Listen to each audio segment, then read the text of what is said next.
안녕하세요. 미디어 소통과 예술 2주차 수업입니다. 자, 오늘은 7가지 매스 미디어를 보는 날인데요. 작년 같은 경우는 미디어를 간단하게 보고 이 미디어 안에 어떠한 예술의 형태들이 있는가, 컨텐츠들이 있는가를 조금 먼저 봤었어요. 그런데 이제 올해는 7가지 미디어 각각을 조금 더 이제 전체적인 걸 오늘 하고 각각 어떠한 역사를 가지고 있는가, 어떠한 변화 발전 과정을 겪어왔는가 이걸 먼저 보고 그 안에 어떠한 컨텐츠들이 어떠한 예술의 형태로 존재하는가, 또 우리가 소비하고 있는가를 한번 보도록 하겠습니다.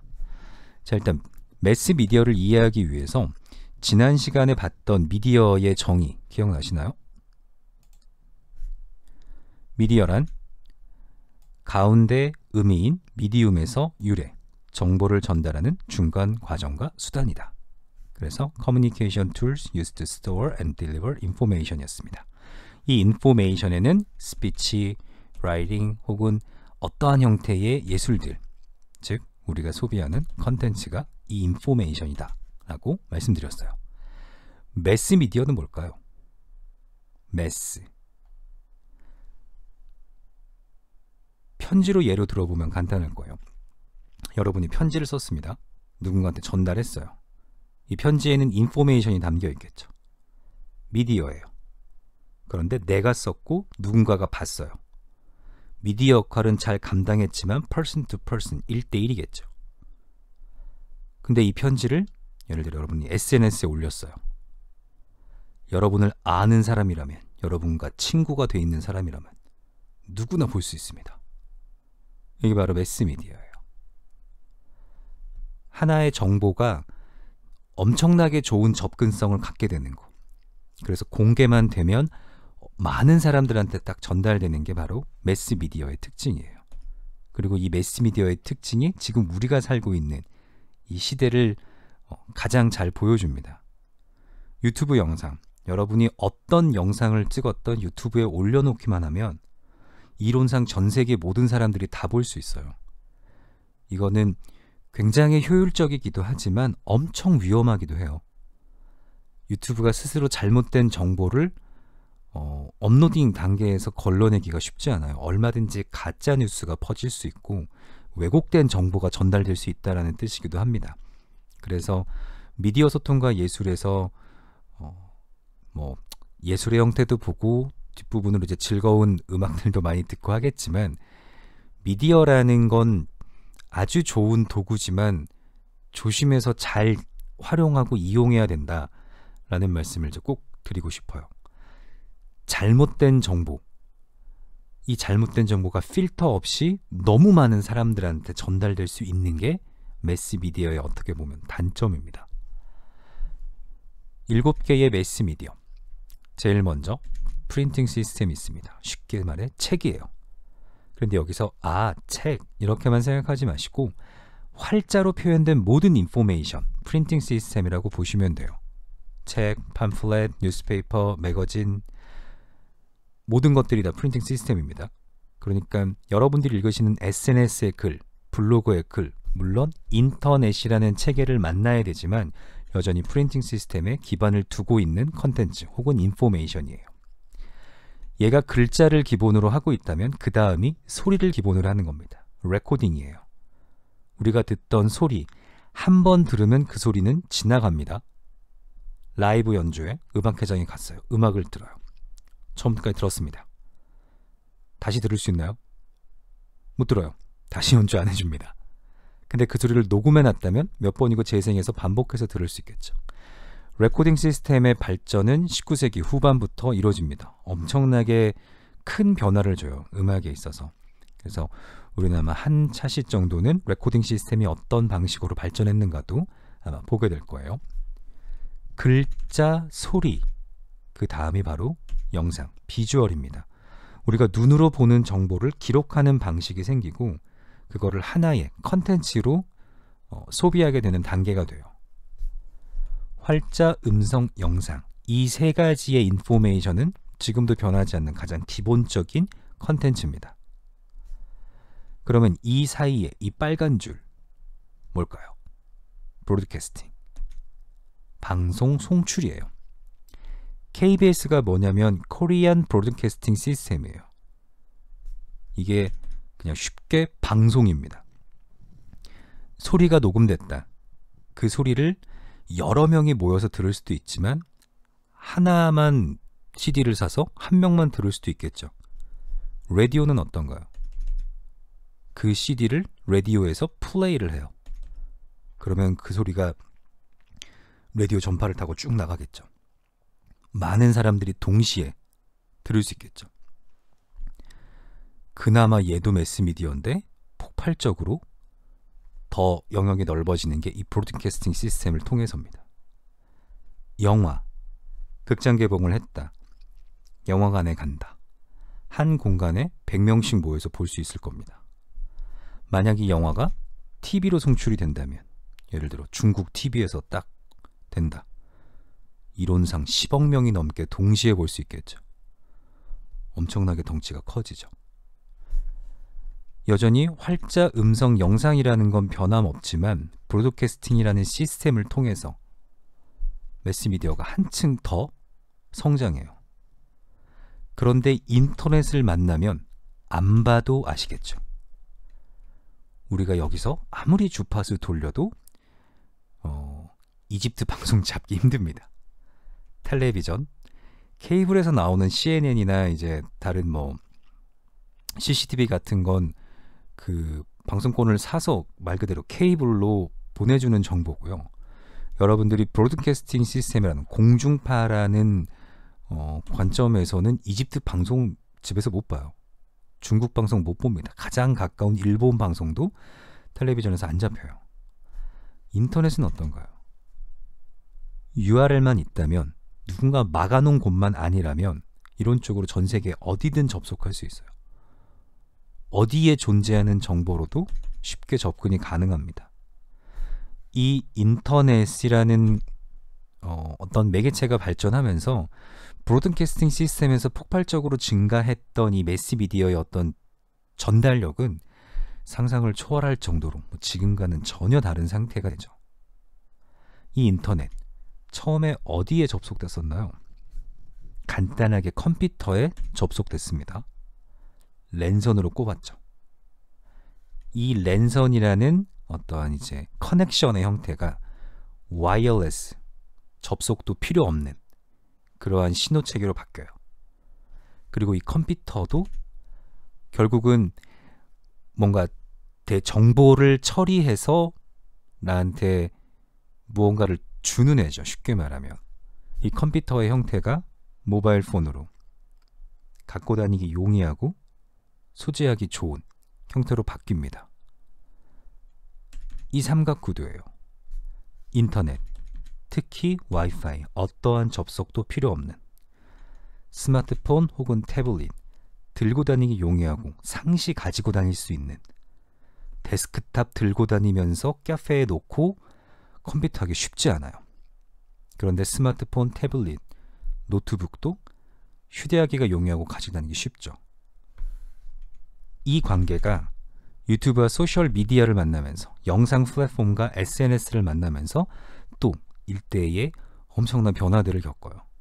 그러니까 여러분이 지금 살고 있는 시대를 해석해 보자면 이보다 더 커질 수 있을까? 이 매스미디어의 범위가 이런 시대를 살고 있습니다. 여러분이 유튜브에 영상을 올려요. 전 세계 사람이 다 볼 수 있습니다. 언어의 장벽, 물론 문제도 있을 거고, 한글로 쓴 제목을 누군가 검색해서 들어오기 힘들다, 여러 가지 문제도 있겠지만 이론상 유튜브에만 올려놓으면 전 세계 사람이 다 볼 수 있어요. 프로즈 앤 컨입니다. 이 매스미디어의 세상. 많이 효율적이어서 접근성이 좋지만 그만큼 책임이 따르는 미디어의 어떤 이제 특성을 잘 보여주죠. 이러한 인터넷, 모바일 폰, 유튜브와 소셜 미디어가 어떻게 컨텐츠의 소비 형태를 바꿔놨을까요? 이 7개 중에 뭐가 최고인가요? 몰라요. 각자의 입맛에 따라 다릅니다. 그러면 사람들은 어떤 컨텐츠를 가장 많이 소비하고 있을까요? 다음으로 넘어가 보면 연령대별 향후 12개월간 활동별 쓰는 시간 예상 증감. GAP라는 증가 감소치입니다. 19년도 데이터예요. 쉽게 말해서 요즘 뭐 하시나요? 라는 거죠. 가장 뭐가 많죠? 영화, 동영상, 컨텐츠, 시청. 그 다음 인터넷, 서핑, SNS. 가장 줄어들고 있는 건 TV 시청, 책 읽기. 여기서 한번 생각해 보죠. 왜 책 읽기가 이렇게 줄어들고 있을까요? 가장 영향력 있던 미디어 중 하나인데 사람들의 선호도가 달라지고 있어서 그래요. 이제는 글자로 정보를 얻는 것보다 영상을 통해서 정보를 얻는 게 더 쉬운, 뭐에 대해서 모를 때 블로그에 접속해서 뭔가를 배우는 것보다 유튜브를 검색해서 누가 설명해준 영상을 보는 게 훨씬 더 쉬운 이런 이제 소비 패턴을 보이고 있어요. 그 위에 TV 시청도 줄고 있습니다. 무슨 차이일까요? TV 시청과 영상 콘텐츠 시청. TV가 영상 콘텐츠 아닌가요? 영상 콘텐츠가 TV 말하는 거 아닌가요? 무슨 차이가 있죠? 여기서 말하는 TV는 브로드캐스팅 시스템을 통해서 전달되는 어떤 비주얼 컨텐츠겠죠. 여기서 얘기하는 영화 동영상 컨텐츠 시청은 얘예요. OTT 서비스입니다.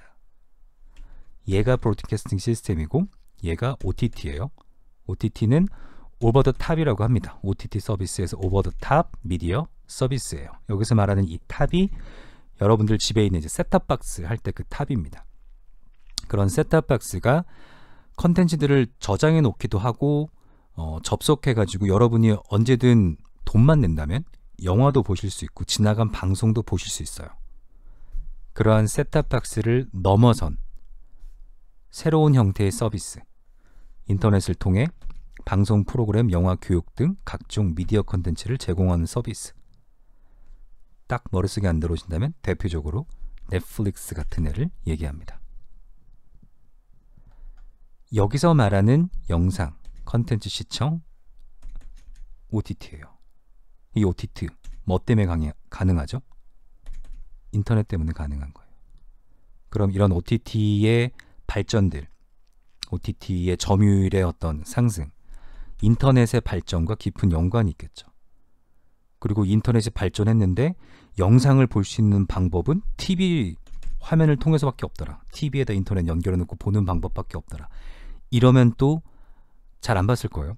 그래서 지금은 누구나 손에 들고 다니는 스마트폰으로도 태블릿 PC로도 얼마든지 영상 콘텐츠를 소비할 수 있습니다.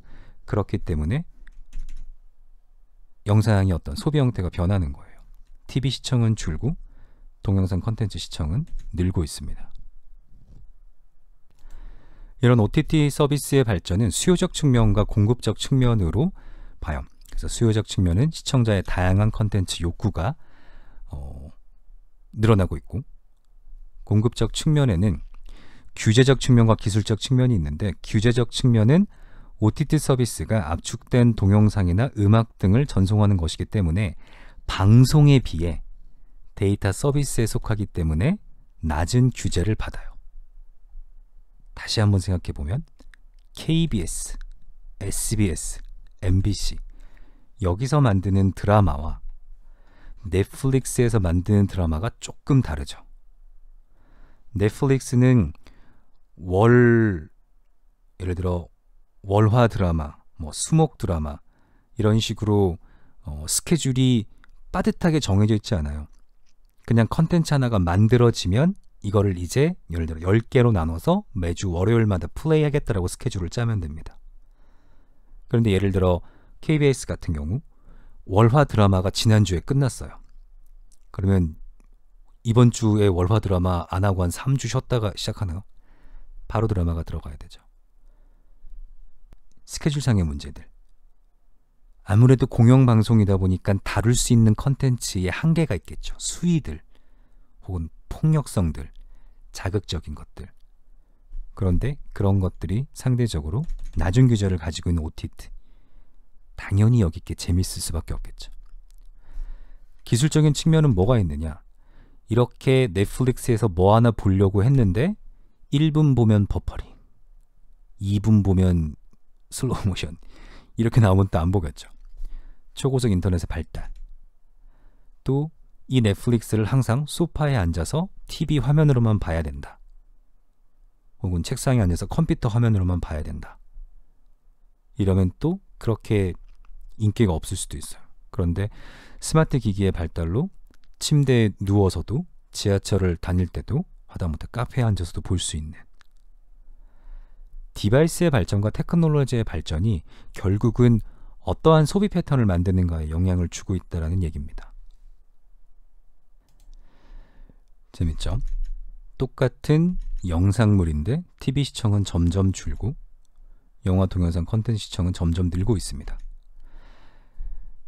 이건 여러분들이 주위에서 친구들이 뭘 보는가를 봐도 사실 쉽게 알 수 있을 거예요. 오늘 집에 가서 월화 드라마 본방 사수할 거야 라는 친구보다 그냥 재방송으로 나오는 거 아침에 지하철 오면서 스마트폰으로 보는 친구가 더 많을 거예요. 그러면 현상은 그런데 이걸 조금 더 깊게 들여다보면 뭘 발견하실 수 있을까요? 이렇게 소비되는 것과 이렇게 소비되는 것에 가장 큰 차이가 있다면 규제예요. 규제는 사실 반드시 필요한 겁니다. 가장 대표적으로 모든 방송에서 90년대 이후부터 담배를 피는 장면은 방송을 못하도록 했어요. 금연자들이 다시 흡연욕을 갖기도 하고 청소년의 흡연율을 높이는 아주 안 좋은 영향을 준다라고 해서 모든 TV 드라마에서는 담배를 피는 장면은 없습니다. 심지어 담배를 손에 들고 있는 장면도 보기 힘들었어요, 한동안은. 그런데 다양한 컨텐츠들이 생기면서 그런 규제를 받지 않는 컨텐츠들에서는 얼마든지 그런 장면이 나오죠. 그러다 보니까 최근의 드라마에서는 담배를 이렇게 뻐끔뻐끔 피는 장면은 아직은 없지만 담배를 들고 있는다거나 흡연 장소에서 뭔가 얘기를 한다거나 담배에 불을 붙이는 장면까지는 나와요. 경쟁에서 이기려면 컨텐츠들은 소비자의 입맛을 맞춰야 돼요. 과연 어떤 것이 더 나은가? 이거는 각자가 생각하기 이제 나름이겠죠. 또 한 가지 낮은 규제가 있다면 어떠한 정보를 전달할 거냐에 대해서 이제 조금 생각을 해봐야 돼요. 최근에 이제 가장 핫했던 이슈가 개콘이 왜 망했는가? 이거죠. 개그 콘서트가 왜 망했는가?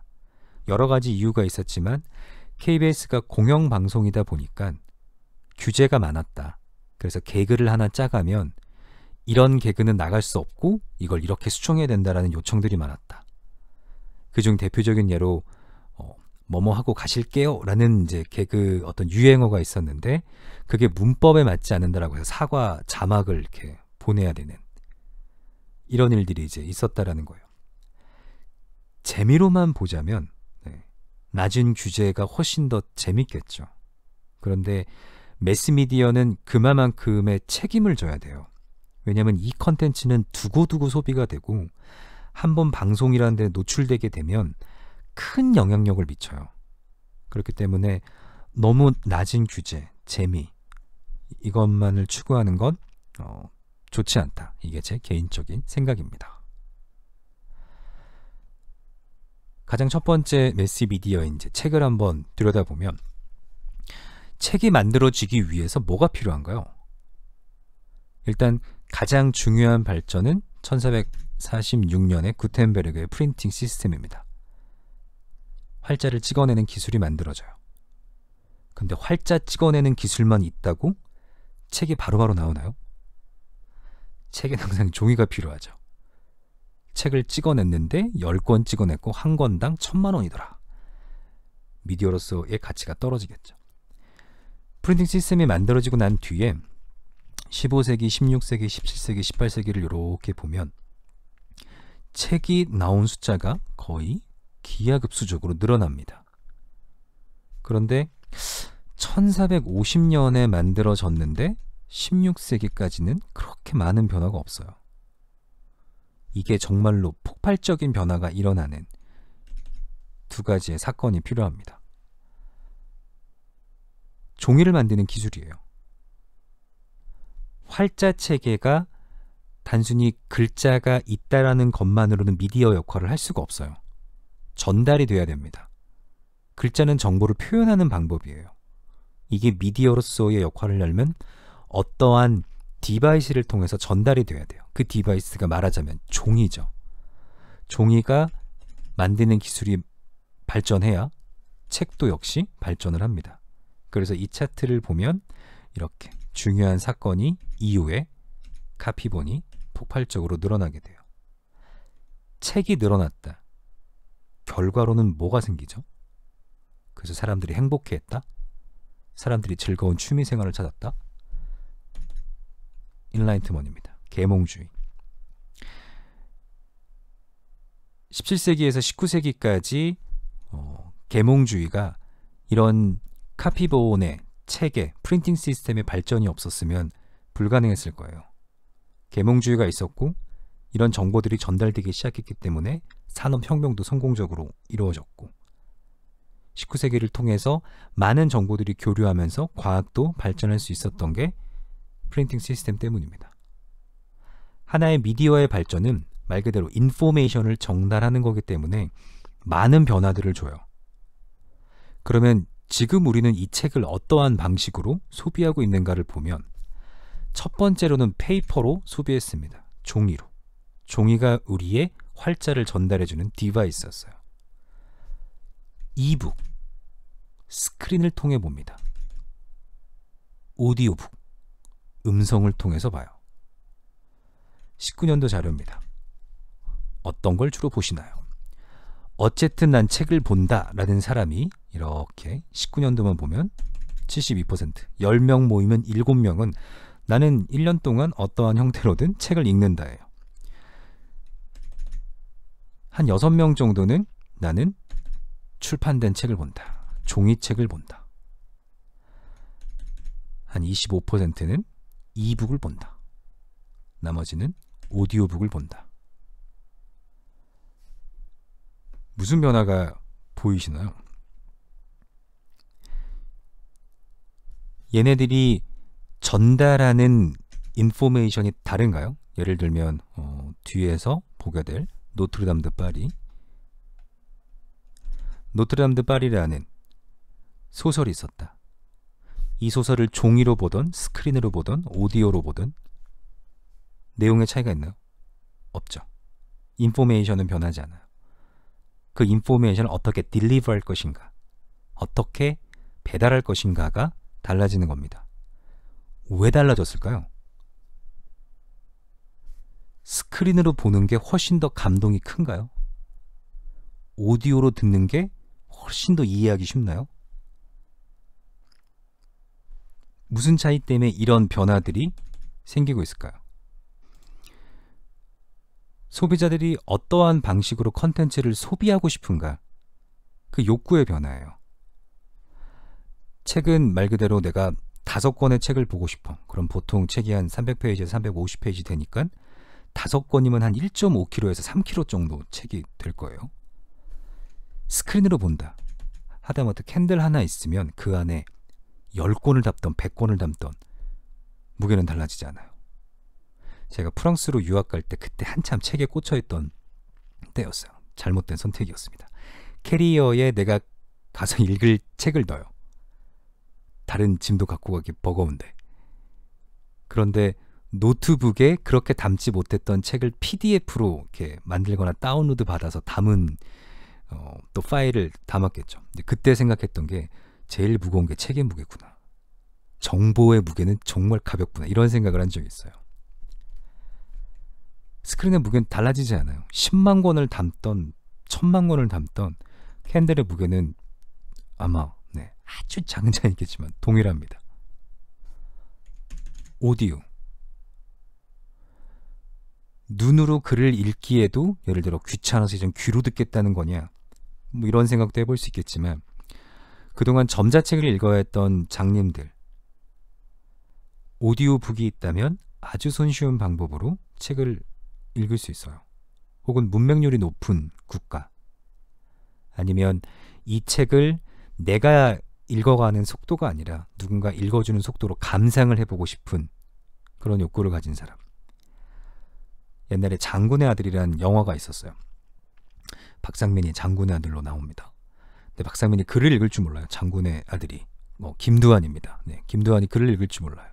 그래서 어떤 소설을 읽기 위해서 남녀 이제 고등학생을 알바를 써서 그 소설책을 그냥 이제 읽게 합니다. 그거 듣고 막 눈물을 흘리는 장면이 있어요. 네, 영화에서 나온 최초의 오디오북이라고 생각하시면 돼요. 어떤 방법으로 그 컨텐츠를 소비할 수 있냐예요. 그리고 그 소비할 수 있는 영역이 넓어졌다는 겁니다. 과거 페이퍼밖에 없을 때는 책을 사야겠죠. 그냥 책으로 읽어야겠죠. 글자 모르면 못 읽었겠죠. 누가 읽어주기 전에는. 책으로 읽고 싶어도 내가 구할 수 없다. 절판됐다. 못 읽었어요. 스크린, 액세시빌리티, 접근성이 훨씬 좋아집니다. 오디오북, 그동안 글자를 몰라서 못 읽었던, 혹은 눈이 안 좋아서 못 읽었던, 혹은 다른 나라 책이어서 읽지 못했던 많은 책들을 접근할 수 있는 가능성들이 생겨요. 디바이스의 변화들, 결국은 테크놀로지의 변화예요. 종이를 만드는 것보다 얘가 조금 더 어렵습니다. 얘를 만들어서 이러한 방식으로 하려면 또 새로운 테크놀로지가 필요해요. 디바이스의 발전은 미디어의 변화를 발전을 주고 컨텐츠를 어떻게 소비할 것인가를 궁극적으로 변화시킵니다. 이런 변화의 흐름들을 볼 수 있어요. 오늘은 책 얘기를 조금 더 해보면, 자, 노트르담 드 파리입니다. 1998년 프랑스 뮤지컬이에요. 1831년 빅토르 위고의 노트르담 드 파리라는 작품을 극화한 겁니다. 여기서 노트르담 드 파리가 이 성당이에요. 노트르가 아월고 담이 그 마담 할 때 그 담자입니다. 그래서 여성을 가르치는 존칭이에요. 그래서 파리의 노트르담이라는 뜻입니다. 그래서 성모 마리아를 이제 뜻해요. 이 노트르담 드 파리라는 뮤지컬이 2막으로 이루어져 있습니다. 1막, 2막. 그 1막에 시작하는 곡이 얘고요. 2막에 시작하는 곡이 플로랑스라는 곡입니다. 지금 잠깐 얘를 클릭하셔서 듣고 오셔야 돼요. 제가 여기서 들려드리면 100% 저작권 때문에 문제가 생기니까 지금 잠깐 이 곡을 듣고 오시는 걸로 합니다. 어떠신가요? 되게 선율 좋죠? 프랑스 음악적인 선율이에요. 약간 이제 시퀀싱이 있고 되게 리리컬하죠. 그러니까 서정적인 이제 선율. 정확하게 얘도 그렇고 들어보시면 이런 이제 시퀀싱, 뭔가 동형 진행이 들리는 프랑스적인 멜로디구나 라고 느끼실 수 있습니다. 이 플로랑스가 보여주는 건 르네상스 시대의 어떠한 변화 앞에서 기존에 있었던 사람들이 기득권이라고 해야겠죠. 그 기득권이 어떤 두려움을 갖고 있는가에 대한 얘기예요. 르네상스 시대에는 인간이 가지고 있었던 어떤 창의력이 재발생하는 시기입니다. 르네상스예요. 불어입니다. 리네상스, 버스예요. 그래서 다시 태어남. 그러면 뭘 다시 태어났다고 해야 될까요? 르네상스 이전이 중세였고 중세 이전이 고대입니다. 그 고대에 있었던 어떤 창의력에 찬란했던 그 문화를 다시 한번 꽃 피워보자라는 게 르네상스예요. 르네상스입니다. 그래서 탐구라던가 발견이라던가 예술적인 인간의 어떤 현실적인 인간적인 면에 관심이 깊었던, 그리고 프레스라는 이제 프린팅 시스템이 만들어지고 종교 개혁이 일어나는 게 르네상스 시대입니다. 플로랑스 지금 들어보셨을 테니까 불어 가사예요. 이 불어 가사에서 중요한 것들만 볼릭체로 해놨습니다. 그래서 처음에 바클레모 드 플로랑스 et de la Renaissance. 플로랑스가 피렌체예요. 이태리에. 그래서 그 노래를 하는 그 검은색 옷을 입은 사람이 신부입니다. 파란색 옷을 입은 사람이 음유 시인이에요. 떠돌이 시인입니다. 그 떠돌이 시인한테 신부가 피렌체에 대해서 얘기해줘. 르네상스에 대해서 얘기해줘. 브라먼트에 대해서 얘기해줘. 그 다음에 그 단테 신곡에 대해서 얘기해줘 라고 합니다. 그래서 브라만드 단테 신고 여기 있습니다. 그러니까 음유 시인이 프랑스 피렌체에서는 옹하콩트 사람들이 지구가 둥글다고 얘기하고 있어요. 그리고 이 지구 안에 어딘가에 다른 대륙이 있을 거라고 합니다. 느낌 오시나요? 지구가 둥글대. 다른 대륙이 있대. 코페르니쿠스의 천동설, 그 다음에 마젤란 탐험대의 그 어떤 탐험, 그리고 콜럼버스의 탐험도 딱 캐치가 되죠. 데바또, 보트입니다. 그래서 배들이 떠났다. 새로운 인도의 어떤 인도로 가는 루트를 찾기 위해서. 루터가 새로 신약 성서를 쓴다라고 한다. 구텐베르그가 나오죠. 누렌베르가 나오고, 구텐베르그에서 뭐라고 하냐면 샹제 라 파스티모. 그러니까 이게 정확히 말하면 지구의 얼굴이라는 이제 뜻이 돼요. 몽드가 그 지구 뭐 이런 이제 뜻이에요. 그러면 뭔가를 엄청나게 바꿔놓는다라는 거죠. 구텐베르그의 프린팅 시스템. 뭘 바꿔놓고 있을까요? 책들이 만들어진다라는 거. Sur les presses de Nuremberg, on imprime à chaque seconde. 매 초마다 프린트물들이 쏟아져 나오고 있다. 시들은 종이 위에 쓰여지고, 이야기들과 팜플렛들, 새로운 아이디어가 등장하고, 리테라투르, 문학이에요. 아시테크투르, 건축입니다.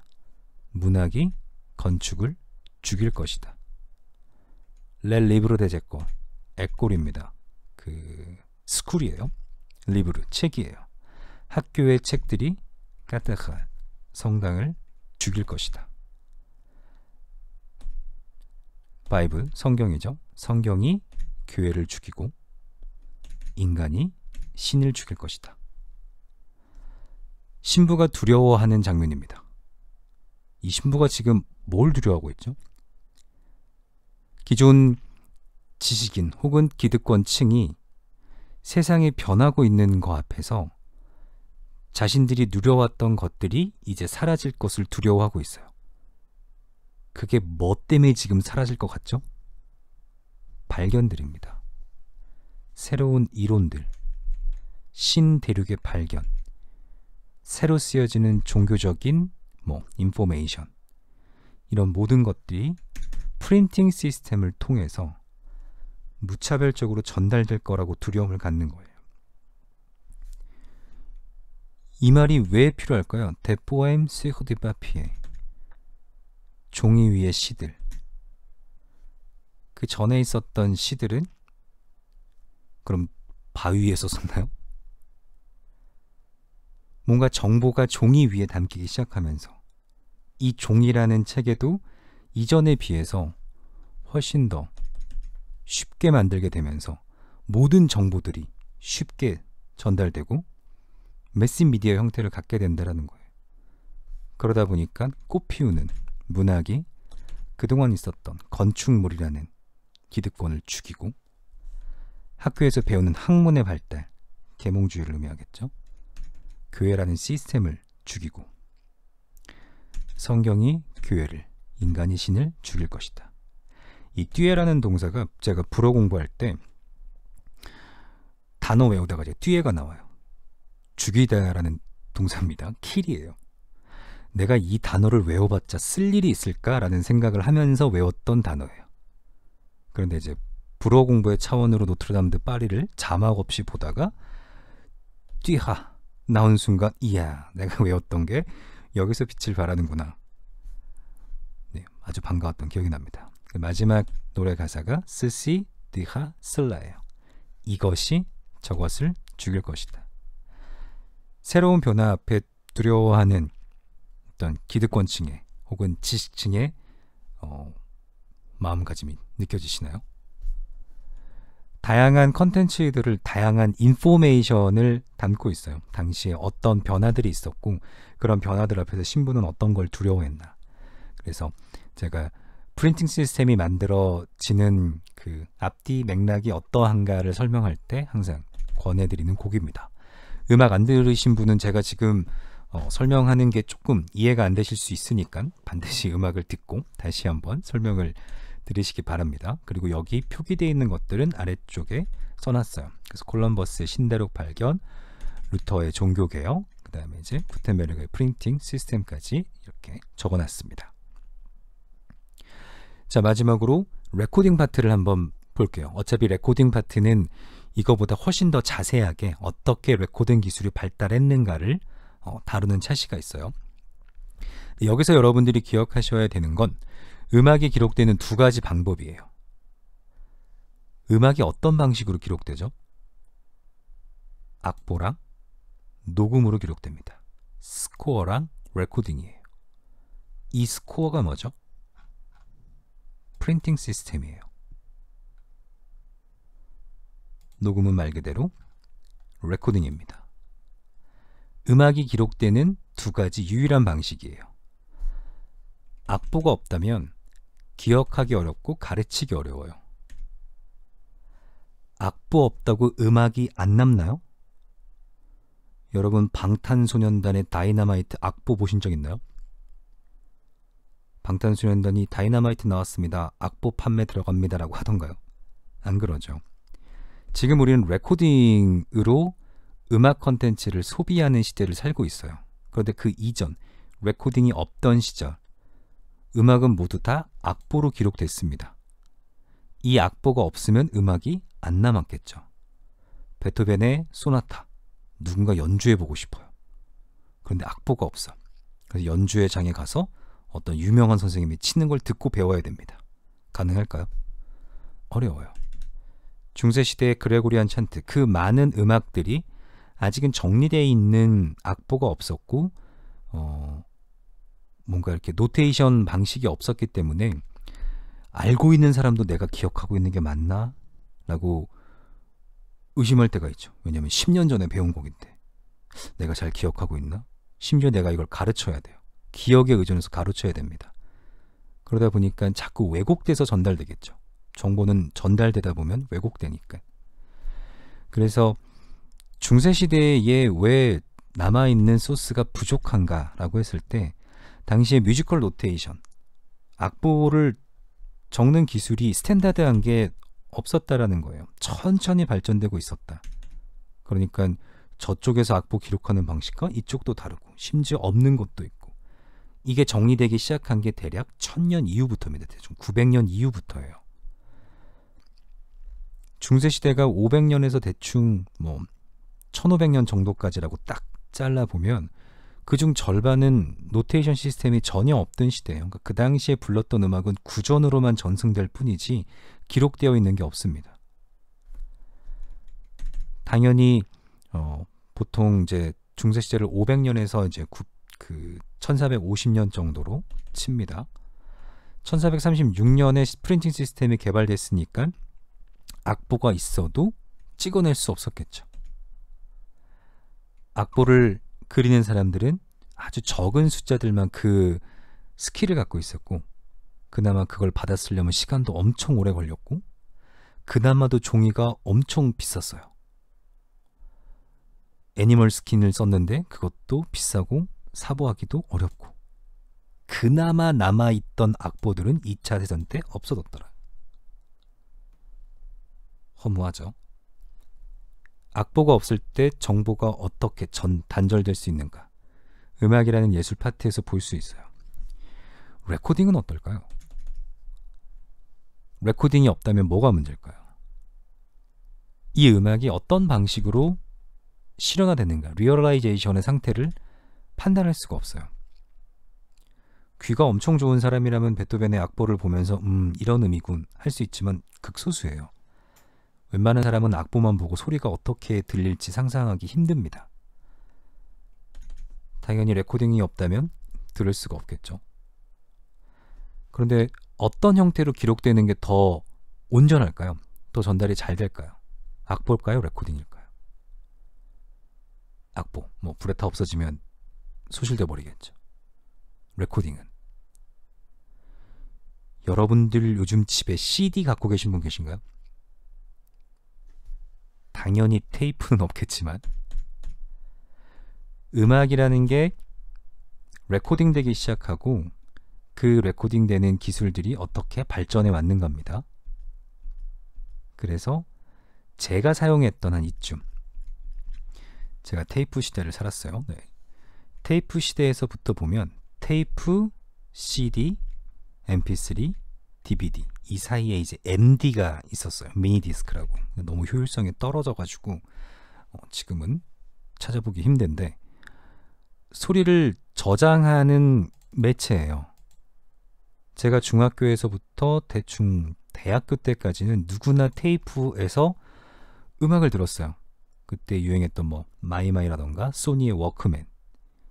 그러다가 제가 고등학교 때부터 사람들이 CD로 음악을 듣기 시작했죠. 물론 이건 제 입장입니다. 그 당시 대학생들은 CD로 음악 듣고 있었을 거예요. CD로 소비합니다. 요즘은 어떻죠? 얼마 전까지만 해도 여러분들은 음원을 다운받아서 들었어요. 지금 음원 다운받아서 소장하시는 분 거의 없습니다. 요즘은 어떻게 음원을 소비하죠? 실시간 스트리밍으로 들어요. 멜론에 접속해서 탑100 1위부터 10위까지 클릭 플레이. 혹은 그런 유료 사이트도 안 이용한다면 그냥 유튜브 검색해가지고 원하는 노래 플레이. 소유하지 않아요. 그냥 스트리밍에 떠있는 정보들을 실시간으로 듣습니다. 만약 정말 EMP 폭탄이 펑 하고 터져가지고 모든 전자기 체계가 엉망이 된다면 지금 소유하지 않았던 그 음원들 접속할 수 있을까요? 없겠죠. 모든 것들이 디지털화로 바뀌어가면서 그만큼 실용성 혹은 효율성 여러 가지 좋아지는 점도 있지만 어느 한순간 아주 작은 그 이벤트 하나로 우리가 보존해왔던 게 완전히 날아갈 수 있는 엄청난 위험함도 있겠죠. 도서관에 보관되어 있는 책들이 큰 불에 다 소실될 수도 있듯이 지금 우리가 가지고 있는 데이터와 정보는 사실 디지털 방식으로 기록된 거기 때문에 굉장히 큰 자기장이라던가 아니면 뭐 폭탄 하나만 떨어져서 서버가 날아가면 큰일이 나겠죠.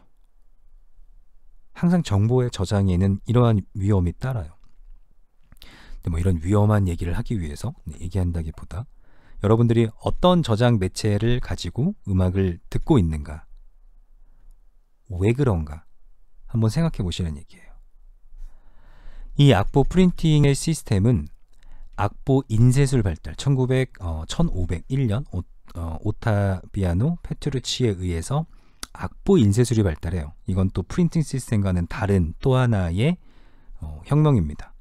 그래서 당연히 악보 인쇄술이 발달하니까 당시에 유명한 작곡가, 훌륭한 작곡가가 곡을 쓰면 그 악보를 출판해서 여러 유럽으로 이렇게 보냈겠죠. 그때 이제 최초로 이제 유명해진 이 페트루치 시스템을 통해서 악보가 나가고 그걸로 유명해진 사람이 조스캥 데프레예요. 그 이전에 있었던 작곡가들, 물론 시대를 아우르고 앞서갔던 여러 좋은 작곡가들이 있지만 그들의 악보는 타인에게 전달되지 못했어요. 이 악보라는 미디어가 인포메이션을 딜리버하는 역할을 하지를 못했어요. 사람도 저쪽말 가기 힘든데 누군가한테 이렇게 뭐 악보를 보낸다거나 편지를 보낸다거나 쉬운 일이 아니었겠죠. 모든 정보의 전달은 그러한 뭐 전달 방식의 발전들, 예를 들어 뭐 기마술이라던가 혹은 트랜스포테이션, 교통의 발전 이런 것과도 긴밀한 연관이 있었겠죠. 이런 하드 카피본이 있었을 때 페트루치의 영향은 IMSLP라고 저작권 지난 악보들을 다 다운받을 수 있는 아주 좋은 사이트가 있어요. 여기에 보면 IMSLP 페트루치 뮤직 라이브러리, 이거는 제가 완전하게 팩트 체크를 해본 건 아닌데 여기서 말하는 페트루치가 여기에 페트루일 거라고 저는 생각을 합니다. 그래서 이페트루치가 악보 인쇄술 발달로 악보를 여러 이렇게 전달 체계를 좀 확장시켰듯이 아마 저 IMSLP라는 사이트도 그러한 목적으로 만들어졌다라고 생각을 하고 있습니다. 자, 나중에 레코딩 파트는 조금 더 자세하게 들여다볼 텐데요. 오늘 출첵 과제를 드리면 여러분이 지금 어떤 디바이스를 사용해서 음악을 듣고 계신가요? 나는 아직도 CD로 음악 듣는 걸 선호한다. 심지어 우리 집엔 아직도 레코드판이 있다. 혹은 나는 멜론이나 네이버 뮤직 같은 유료 음원 사이트에서 음악을 듣는다. 나는 유튜브만 사용한다. 혹은 스포티파이만 사용한다. 어떤 것도 괜찮습니다. 어떤 디바이스를 통해서, 여기서 이제 디바이스는 스마트폰이냐 CD냐 혹은 멜론이냐 유튜브냐 모든 걸 다 아울러요. 제가 뭐라고 써야 될지 몰라서 뭘로 음악을 듣느냐라고 생각하시면 됩니다. 왜 그걸로 소비하고 있는가? 정확하게 한번 내가 왜 이걸로 소비하고 있는가를 한번 생각해 보세요. 한 번도 생각 안 했기 때문에 내가 왜 멜론을 쓰고 있지? 값이 싸서 그런가? 탑 100이 잘 만들어져서 그런가? 내가 왜 유튜브로 음악을 듣고 있지? 공짜라서 그런가? 뮤직비디오도 볼 수 있어서 그런가? 한 번도 생각 안 해봤을 수도 있을 거예요. 최대한 생각을 해보셔서 이유를 만들어보세요. 이유를 찾아보세요. 아무 이유 없습니다. 이것보다는 하다못해 그냥 너무 당연하게 써와서 왜 쓰는지도 모른 채 쓰고 있습니다. 이렇게 약간 길게 쓰실 수 있도록. 그래서 출첵 과제이기 때문에 뭐 A4용지 뭐 한 페이지를 하실 필요는 없고요. 한 3-4줄 정도로 어떤 걸로 음악을 소비하고 있는가? 그 이유는 무엇인가? 간단하게 정리해서 PDF 파일로 업로드를 해주시면 되겠습니다. 자, 오늘 내용을 정리해보면 7가지 매스 미디어요. 프린팅, 레코딩, 시네마, 라디오, 텔레비전, 인터넷, 모바일 폰. 지금 이쪽 영역은 하루가 다르게 폭발적으로 성장하고 있습니다. 그 중에 가장 중요한 키워드 인터넷, 그 중에서도 와이어리스, 얘네들이 스마트폰과 같은 스몰 디바이스를 만남으로 해서 영상 플랫폼 혹은 소셜 미디어라는 엄청난 가능성들을 통해서 여러분들이 만드는 컨텐츠, 옛날에 텔레비전에 내가 나왔으면 정말 좋겠나라는 노래가 지금은 매일매일 현실로 이루어지고 있는 시대에 살고 있어요. 그래서 그만큼 여러분들이 미디어를 대하는 자세, 위험성 혹은 가능성 둘 다를 정확하게 아셔야 된다라고 강조드립니다. 자, 오늘 여기까지 하겠습니다. 수고하셨습니다.